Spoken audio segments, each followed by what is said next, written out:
ذبح خپل کونډې خویندو ته او مستحقو ته چې ته ووینې دوی ته اوس زه توضیح کوم. جمعې مبارکه ورځ د 3 تاریخ ده د جدي چپرهار په ولسوالۍ د ننګرهار په ولایت کې ذبح کړې ده.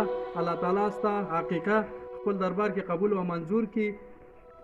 یو څه یتیمان دلته ما سره ولاړ دي، دا واړه واړه ماشومان ګورې دام دي او نور باقي مانده مشرانو سره زه خپله کور په کور کې زه تسلیموم. صاحب بزرګوار حاجي صاحب سره صرف کور په کور لاړلو او د حاجي صاحب هغه حقیقت چې لېږلی و موږ یتیمانو ته الله فقط څومره به رضا چې شفای کامله عاجله ته نصیب کړي.